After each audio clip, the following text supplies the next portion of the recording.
Right now, as you're watching this, your savings account is shrinking. Not because you're spending it, but because someone else is quietly erasing it. While you work, while you sleep, the United States government carries a debt so massive that if you stacked it in dollar bills, it would reach beyond the moon and keep going. $38 trillion. And here's what they won't tell you: they will never pay it back. But they don't need to, because the math changed in 2024, and you're already inside the trap. I'm Robert, and on What Happened After, we expose the financial mechanisms that shape your future. If you want to understand how the game really works before it's too late, hit that subscribe button right now. Let me show you something terrifying. In Times Square, there's a giant digital clock, but this clock doesn't tell time. It tells the story of America's financial suicide. The number spins so fast human eyes can barely track it. 38 trillion and climbing. Every second, every breath you take, that number grows larger. For decades, politicians smiled at podiums and told the public not to worry. Economists wrote papers explaining why deficits didn't matter. They treated the debt like a number in a video game. Big, scary, but ultimately meaningless. But in 2024, something changed. The math stopped being theoretical. It became predatory. For the first time in American history, the government now spends more money on interest payments than on the entire United States military. More on interest than on defense. More on paying off old debts than on equipping soldiers, ships, and aircraft. The interest bill alone approaches $1 trillion every single year. This isn't a budget line item anymore. This is a beast, and it's feeding. Here's where it gets worse. When a normal family has too much debt, they make changes. They stop eating at restaurants, cancel subscriptions, cut back until the numbers balance. But a government isn't a family. A massive portion of the U.S. budget is locked in, untouchable. Social Security, Medicare. These are promises made to millions of aging Americans. Politicians cannot cut these programs without losing elections or worse. So the government cannot reduce spending. Instead, to pay the interest on yesterday's debt, they borrow more money today. They're using a new credit card to pay the minimum balance on the old credit card. This increases the total debt, which increases next year's interest payment, which requires even more borrowing. It's a feedback loop, a spiral. Once it starts, mathematics takes over. The debt doesn't grow in a straight line anymore. It grows exponentially, faster and faster. Now here's the critical question. How does a country escape a debt trap of this magnitude? Economists will tell you there are only 3 ways. 3 exits. 3 doors out of this burning building. But 2 of those doors are sealed shut. The first option is called austerity. This means the government raises taxes dramatically and cuts spending brutally. To actually balance the budget and start paying down the debt, the government would need to do something extreme. They would need to double income taxes on every American, or they would need to completely abolish the U.S. military. Neither will ever happen. Any politician who suggests cutting Social Security checks by 30% ends their career instantly. Any president who proposes a 70% tax rate loses the next election in a landslide. The American economy is addicted to government spending. Pulling the plug would trigger an economic collapse worse than the Great Depression. So austerity is impossible. The second option is default. The government could simply stand up and say, "We're not paying." Countries like Argentina and Russia have done this before. But for the United States, this is the nuclear option. The entire global financial system is built on one assumption, that U.S. Treasury bonds are risk-free. Every bank, every pension fund, every international trade contract rests on this foundation. If the U.S. defaults, the global banking system collapses overnight. Credit cards stop working. International trade freezes. It would be a financial apocalypse. So explicit default is also off the table. That leaves only one option. The third door. The one that every empire in history has eventually walked through. Rome, Weimar Germany, post-war Britain. They all chose the same path.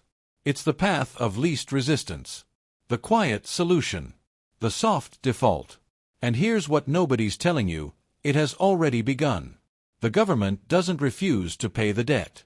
Instead, they pay every single cent. But they pay it back in currency that's worth far less than when they borrowed it. They print the difference, and in doing so, they make the debt disappear. Not on paper, but in reality. This isn't theory. This is policy. There's a museum in Berlin. Inside, behind thick glass, sits a photograph from 1923. It shows a German woman using stacks of cash, bundles of paper money, to light her stove because the money was worth less than firewood. This is what happens when a government chooses the third door. But to make this work, the government needs control. Control over interest rates, control over inflation measurements, control over who buys the debt. And that's where the machinery begins. There's a black and white photograph from 1946. It shows a long line of Americans stretching around a city block, standing outside a bank. Not to withdraw money, but to buy government bonds. Bonds that paid 2.5% interest while bread, milk, and rent were rising at 6% per year. These people were losing money every single day they held those bonds. But they bought them anyway. Why? Because the government had turned patriotism into a financial trap. Buy bonds to support the troops. Buy bonds to rebuild America. The propaganda was everywhere, and it worked. For 10 years, from 1945 to 1955, the American public funded their own robbery. They lent money to the government at rates that guaranteed loss. When it was over, the U.S. debt-to-GDP ratio had dropped from 119% to 60%. Not because the debt was paid off, but because it was inflated away. The bondholders lost 35% of their purchasing power. The government won. Now here's the terrifying part. That same playbook is being used again. But this time, they don't need propaganda posters. They don't need to convince anyone, because this time, they've built a machine. A machine that forces participation. Stay with me here, because this is where it gets really dark. Imagine walking into a casino where the dealer tells you that you must play, you cannot leave, you cannot cash out, and the house sets all the rules. This is the modern banking system. In the years following the 2008 financial crisis, governments around the world introduced new regulations. Basel III, Dodd-Frank, a web of complex rules. On the surface, these rules were designed to make banks safer, to prevent another collapse. But buried deep inside these thousands of pages was a different mechanism. A trap. Banks were told they must hold something called high-quality liquid assets. And the government decided what qualified as high-quality, U.S. Treasury bonds. Government debt. It doesn't matter if those bonds pay 0.1% interest. It doesn't matter if inflation is eating away their value. Banks must hold them by law. If a bank wants to operate, if it wants to accept deposits, if it wants to stay in business, it must buy government debt. This creates artificial demand. In a free market, if a borrower is $38 trillion in debt and spending recklessly, lenders would demand higher interest rates. 10%, 15%, maybe more. But the U.S. government cannot afford 10%. At 10% interest, the annual interest bill would be $3.8 trillion, more than the government collects in total tax revenue. So they rigged the game. They forced the market to lend them money at suppressed rates. Pension funds, insurance companies, retirement accounts. All of them must buy treasury bonds. Not because it's a good investment, but because it's against the law not to. The American saver thinks their pension fund is making smart choices. The truth. Their pension fund is a hostage. There's a number the government releases every month called the Consumer Price Index, CPI. This number is supposed to measure inflation, how much more expensive life has become. This number controls trillions of dollars. Social Security payments are tied to CPI. Government pensions are tied to CPI. Inflation-protected bonds are tied to CPI. If CPI says inflation is 10%, the government must pay 10% more. So the government has a multi-billion-dollar reason to keep that number low. And they found a way. In the 1980s, the government began quietly rewriting how CPI is calculated. They introduced something called substitution bias. Here's how it works. If the price of steak doubles, the government assumes people will stop buying steak and buy hamburger instead. So the CPI doesn't track the price of steak. It tracks the price of hamburger, and the number stays lower. But the citizens' quality of life has dropped. They're eating worse food, but the government says inflation is under control. Then they introduced hedonic adjustments. If a new car costs $5,000 more than last year's model, but it has a better stereo system or slightly better brakes, the government argues the price didn't really go up. They adjust the number downward because the quality improved. Never mind that the family cannot afford the car anymore. The statistics say everything is fine. These tricks save the government billions every year. If CPI were still calculated using the 1980 formula, inflation today would be double the official number, maybe triple. The government is lying about the cost of survival, and they're doing it to protect their budget. Now watch this next part carefully, because this is where your wealth disappears. There was a time when central banks were independent, when the Federal Reserve's job was to protect the value of the dollar, even if that meant hurting the government's finances. That time is over. Today, the Federal Reserve has a new master, the Treasury Department. For decades, foreign countries like China and Japan bought U.S. debt. They lent America trillions of dollars. But in recent years, they stopped. China is selling treasury bonds, not buying them. Japan is reducing its holdings. So who's buying the debt now? The Federal Reserve. The Fed prints money and uses that money to buy government bonds. This is called quantitative easing, and it serves two purposes. First, it keeps interest rates artificially low. If nobody wants to buy the bonds, the price falls and the interest rate rises. But when the Fed steps in and buys, it props up the price and suppresses the rate. Second, it floods the economy with new dollars. Trillions of new dollars, created from nothing. And those dollars have to go somewhere. They flow into stocks, real estate, cryptocurrency. Prices skyrocket. People look at their investment accounts and feel rich. But it's an illusion. They have more dollars, but each dollar is worth less. This is the everything bubble. And when it pops, the people holding cash will be the ones who lose everything. The machine is complete. Forced buyers, manipulated inflation data, and a central bank that prints on demand. This isn't capitalism. This is controlled demolition. And the target is your savings. Let me tell you about a man most people have never heard of. His name was Richard Cantillon. He died in 1734, nearly 300 years ago. But he understood something about money that most modern economists still refuse to admit. He discovered that when new money enters an economy, it doesn't spread evenly. It doesn't rain down like water on everyone equally. It flows like a river. And whoever stands closest to the source gets rich. Whoever stands downstream gets destroyed. This is called the Cantillon effect, and it's the secret engine behind the growing inequality tearing America apart. Here's how it works in 2024. When the Federal Reserve prints $1 trillion, they don't mail checks to teachers, nurses, or factory workers. They don't drop cash over small towns in the Midwest. They inject it into the financial system. They buy bonds from Goldman Sachs, J.P. Morgan, BlackRock. These institutions receive the new money first, fresh, printed, at zero interest. And they immediately deploy it. They buy stocks, real estate, tech companies, art, anything that holds value. By the time this new money trickles down to the average worker, by the time it shows up in wages or paychecks, prices have already exploded. The rent has doubled. Groceries cost 50% more. The worker gets the money after inflation. The banker got the money before inflation. This is why America now has a K-shaped economy. The top 10%, the people who own assets, have seen their wealth skyrocket.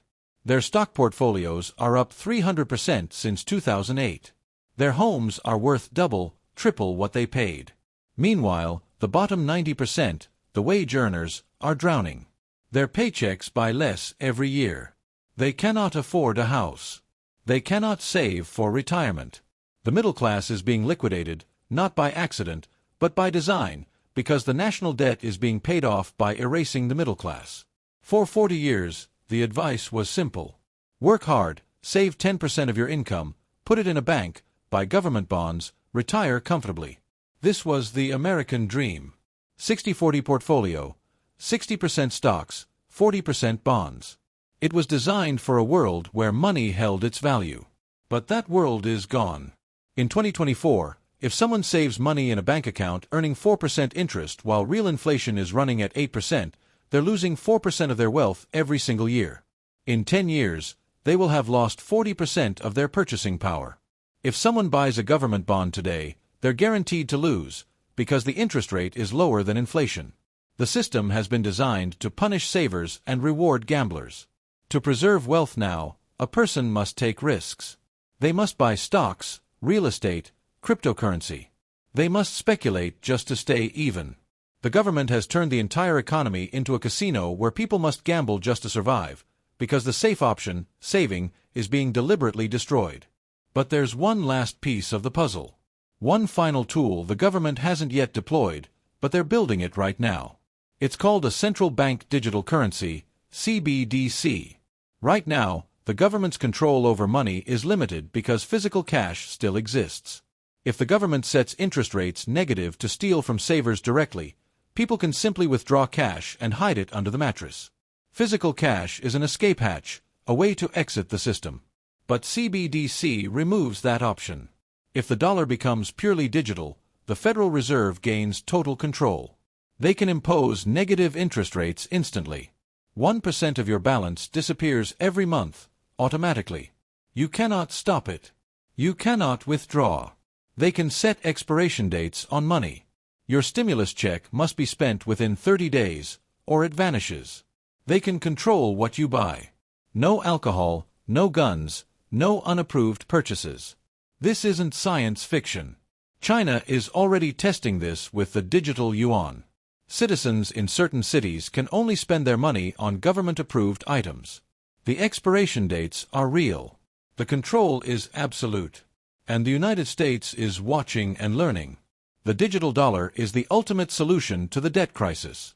It gives the government the power to micromanage every transaction, to confiscate wealth with a few keystrokes, to eliminate the ability to save outside the system. The transition to a cashless society isn't about convenience. It's about control. It's about ensuring there is no escape. There's a precedent for this. April 5, 1933. President Franklin D. Roosevelt signed Executive Order 6102. It made it illegal for American citizens to own gold. Anyone caught holding more than a small amount faced 10 years in prison. The government forced citizens to sell their gold to the Federal Reserve at a fixed price. Then, months later, the government revalued gold at a higher price. They confiscated wealth, legally, under the cover of a national emergency. Today, the same legal framework still exists.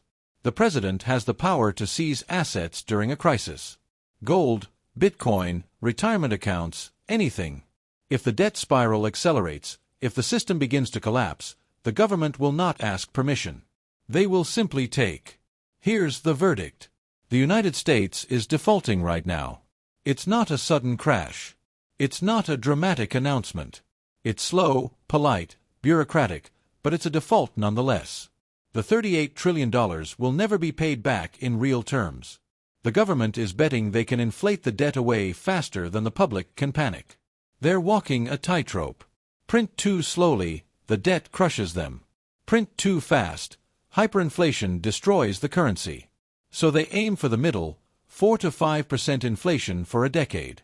It sounds manageable, but the math is brutal. At 5% inflation, the value of savings is cut in half every 14 years. By the mid-2030s, half the debt will be gone, and half of every American savings will be gone with it. The winners in this system will be those who understand the game. Those who own scarce assets, real estate that cannot be printed, gold that cannot be created by a computer, Bitcoin with a fixed supply, profitable businesses that generate real value. These are the lifeboats. The losers will be those who trust the system. Those who keep their wealth in cash, those who believe government bonds are safe, those who think their savings account is protecting them. The American dream of saving your way to prosperity is dead. We're now in the era of asset survival, and the clock is ticking. The government has made their choice. They will not cut spending. They will not raise taxes. They will inflate. And they will do it quietly until it's too late for most people to react. The question isn't whether this will happen. The question is, what will you do about it?